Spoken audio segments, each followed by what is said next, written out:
Hello everyone, welcome back to my channel that is English feel. So friends, LT की series हमने start कर रखी है। Poems का लाइन बाय लाइन एक्सप्लेनेशन हम देख रहे हैं। तो रॉबर्ट फ्रॉस्ट की जो पोएम है बर्चेस, बहुत ही इंटरेस्टिंग पोएम है। उसका आज हम एंड करेंगे। पार्ट 1 ऑलरेडी मैंने अपलोड कर दिया है। आपको आई बटन में लिंक मिल जाएगा, डिस्क्रिप्शन बॉक्स में भी मैं लिंक प्रोवाइड कर दूंगी, वहाँ से आप चेकआउट ज़रूर करें। ये सेकंड पार्ट है जो कि पोएट्री का पूरा एक्सट्रैक्ट है, एसेंस है। इसका जो पूरा मतलब है वो अभी सही से निकल के आएगा। आई एम श्योर मैंने पूरी कोशिश की है डीपली इसे एक्सप्लेन करने की, जो कि आपके दिमाग में एकदम प्रिंट हो जाएगा। आपको रटने की कोई ज़रूरत नहीं पड़ेगी। अगर एक बार भी आप with concentration line by line explanation देख लेते हैं, जैसे कि एग्जाम में अगर कोई लाइंस भी पूछी जाए तो आप इजीली उसका आंसर कर सकते हैं बिना रटे हुए।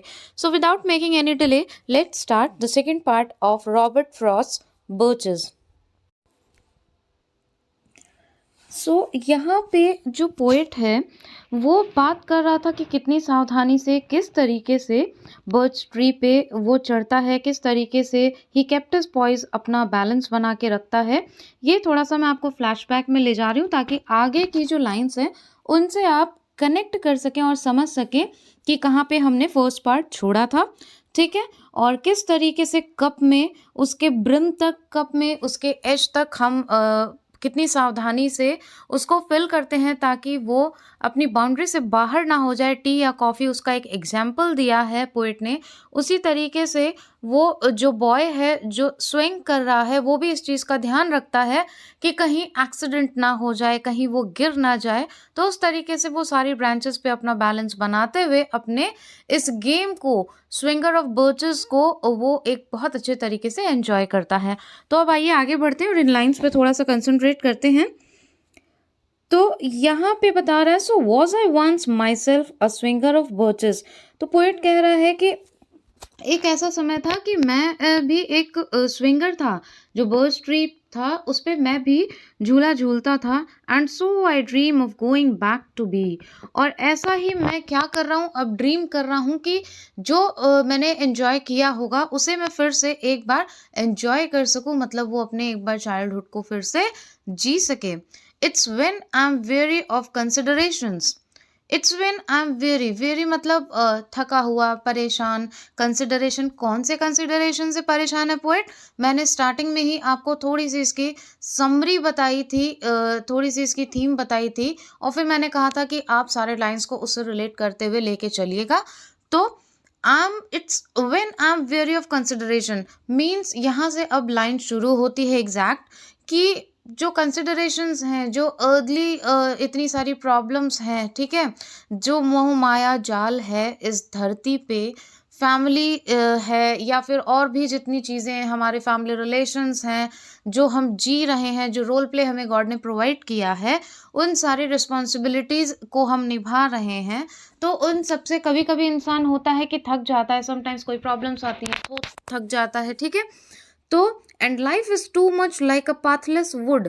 और लाइफ को कैसा बताया है? लाइक अ पाथलेस वुड, जैसे कि किसी जंगल में आप देखेंगे आपको कोई पाथ नहीं मिलता क्योंकि वो बहुत घना जंगल होता है, ठीक है। तो लाइफ भी क्या है? एक पाथलेस वुड है जहाँ पे आप चलते जा रहे हैं, चलते जा रहे हैं। यू नेवर नो कब कौन सी प्रॉब्लम, कब कौन सी चुनौती के रूप में चैलेंजेस आपके सामने आ जाएं और आपको उनको फेस करना पड़े। Where your face burns and tickles with the cow webs.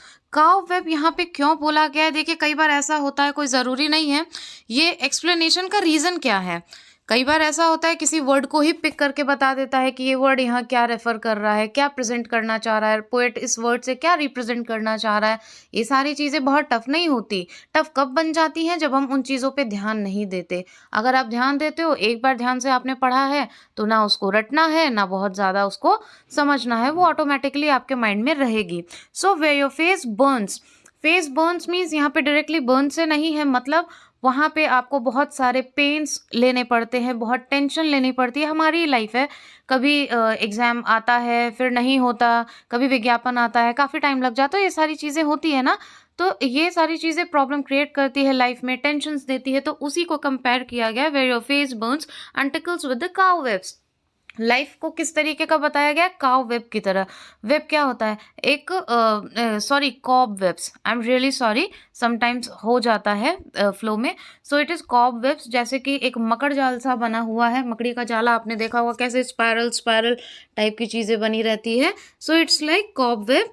तो उसी तरीके से हमारी लाइफ भी है जहाँ पे प्रॉब्लम्स आती हैं। एक बार इसको होल में देख लेते हैं।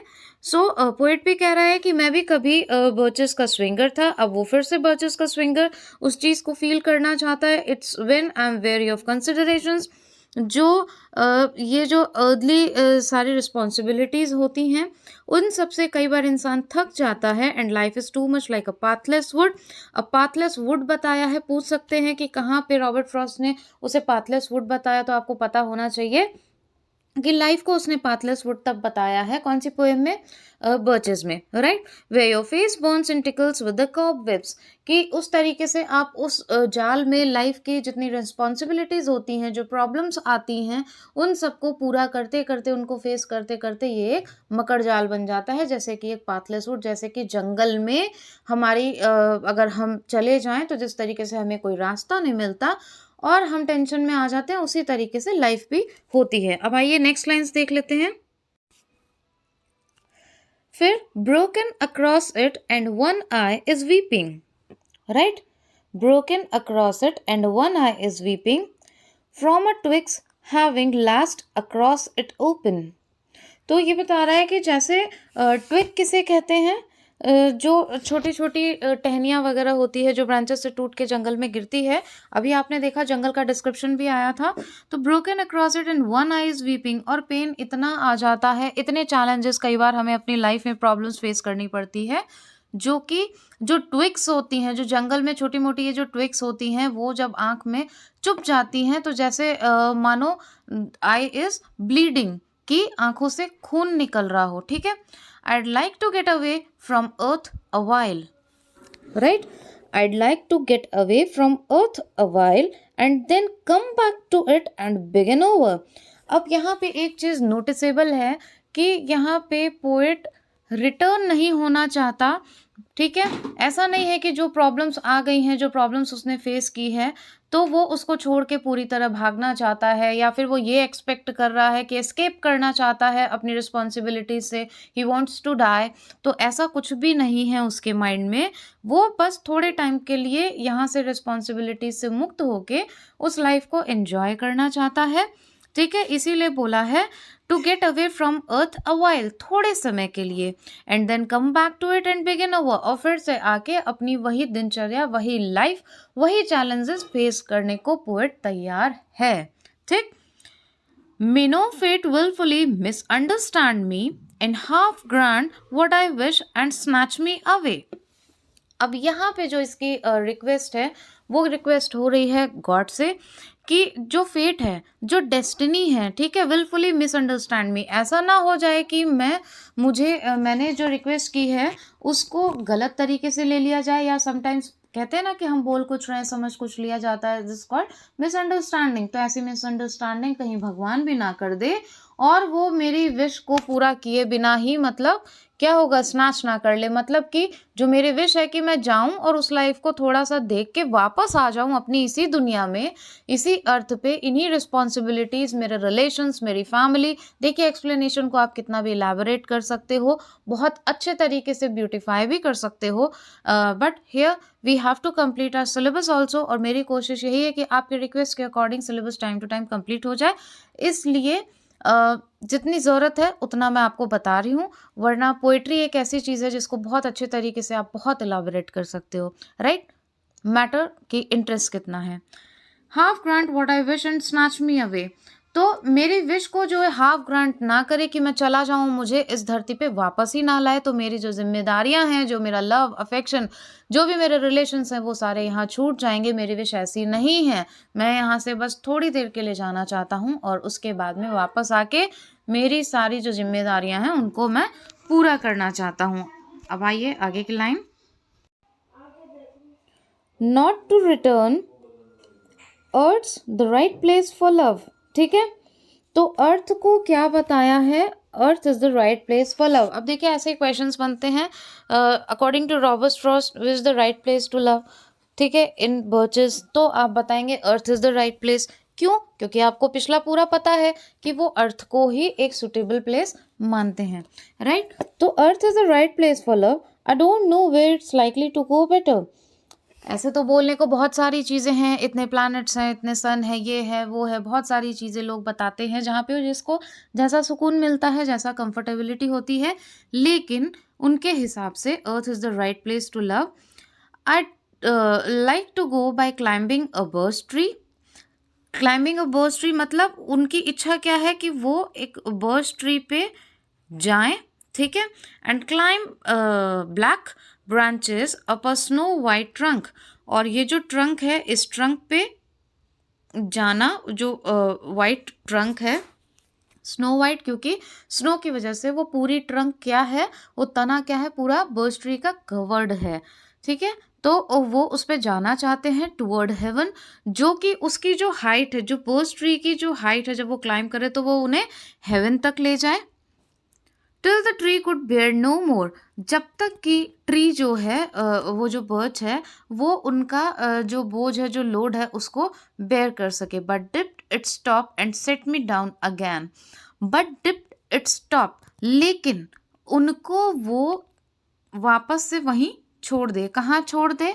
अर्थ पे, ठीक है। आई होप अब आपको क्लियर हो गया होगा कि वो बर्च ट्री पे जाए, ठीक है, उस ट्रंक को भी एंजॉय करे, उस पे क्लाइंब करना भी एंजॉय करे, उस बर्च ट्री की क्लाइंबिंग भी एंजॉय करे टुवर्ड्स हेवन, जो कि उन्हें हेवन के रास्ते पे ले जाए, जब तक कि वो ट्री उनका लोड बेयर कर सके। But it's stop and set me down again, लेकिन उनको वापस से क्या कर दे? नीचे छोड़ दे। That would be good both going and coming back. तो वो कहते हैं कि एक बार जाना और वापस आना वो बहुत ही अच्छा होगा, क्योंकि उनकी जो मंशा है, वो जो चाहते हैं वो यही है कि वो यहाँ से जाएं, अपनी जिम्मेदारियों को छोड़ के नहीं जाएं, वहाँ पे वापस आएं। मतलब यहाँ पे क्या शो करता है कि he is very bold, he has those parts, you can say, that boldness to face challenges, not he's doesn't want to escape from challenges। वो उन challenges को face करना चाहते हैं। he wants to resolve all the earthly these considerations। he wants to pursue all his responsibilities, whatever he's playing role in his life, the relations he's having, each and everything, he wants to complete all those responsibilities, but he's not escaping from his responsibilities. Only he's feeling here he's feeling some tiredness, he wants to refresh and wants to enjoy his childhood। That's why he is saying that for a while I just want to take a break, जैसे आप break लेना चाहते हैं। but here he is also explaining that earth is the right place to love। it is his own definition that earth is the right place to love। और वहाँ पे वो वापस आना चाहते हैं, सारी चीज़ें अपनी जिम्मेदारियों से फिर से रूबरू होना चाहते हैं। one could do worse than be a swinger of birches। तो उनके हिसाब से उन्होंने कहा है कि अगर आपने स्विंगर ऑफ बर्चेस मतलब इस एक्सपीरियंस को एक्सपीरियंस नहीं किया, तो आपने कुछ भी एक्सपीरियंस नहीं किया। इसको वो मानते हैं कि जब वो बहुत ज़्यादा टेंशन में आ जाते हैं तो ये चीज़ एक्सपीरियंस करनी चाहिए हर इंसान को। तो यहाँ पे हम देखते क्या हैं कि ये जो नेचुरल वर्ल्ड है, इसको वो बहुत वैल्यू देते हैं। स्पिरिचुअलिटी भी हम इसमें देखते हैं, और कुछ पॉइंट्स इसमें हम आइसोलेशन के भी देखते हैं। आइसोलेशन के क्यों देखते हैं? जब वो बोलते हैं कि थोड़ा सा मैं यहाँ से ब्रेक लेना चाहता हूँ। फिर यहाँ पे हम देखते हैं कि जो बर्डन, जो रिस्पॉन्सिबिलिटी उनकी लाइफ में है, उन सारी चीज़ों को वो चाइल्डहुड में जाके थोड़ा सा उससे रिलैक्स होना चाहते हैं। और इसी आइसोलेशन को, इसी सैडनेस को भी इसमें दर्शाया गया है, लेकिन उसको फिर से उनकी बोल्डनेस के द्वारा, और एक आप कह सकते हैं ये कैरेक्टरिस्टिक है कि वो उन सारी चीज़ों को फेस करना चाहते हैं, ना कि वो एस्केप कर रहे हैं इस लाइफ से, राइट। तो ये सारी चीज़ें जो भी वो फ़ील कर रहे हैं वो बर्ड्स ट्री के माध्यम से इसमें बताई गई है। आई होप आपको दोनों पार्ट क्लियर हो गए होंगे। फर्स्ट पार्ट, सेकंड पार्ट दोनों को आप देखें। उसके बाद भी अगर आपके कुछ भी क्वेश्चंस हैं तो वो आप ज़रूर कमेंट बॉक्स में पूछें। फीडबैक देना बिल्कुल ना भूलें और आगे जो आपकी रिक्वेस्ट है प्लीज़ प्लीज़ कमेंट बॉक्स में मुझे बताते रहें। अकॉर्डिंगली वीडियो पोस्ट हो जाएंगे। मुझे अच्छा लगता है आप लोग की रिक्वेस्ट कंप्लीट करना और जब आपके लवली कमेंट्स आते हैं तो उनका रिप्लाई करना भी बहुत अच्छा लगता है। इसलिए please after reading this poem एक लवली कमेंट ज़रूर छोड़ के जाएं। अगर पसंद आई हो, बेनिफिशियल लगी हो तो प्लीज़ लाइक कर दीजिएगा because it provides motivation to upload more and more informative videos for you all. आगे हम नेक्स्ट पोएम करेंगे और ग्रामर के लिए आपने बोला है तो आई एम प्लानिंग कि एक दिन में 2 वीडियो आए और कोशिश रहेगी मेरी जल्दी ऐसा होगा। Thank you so much for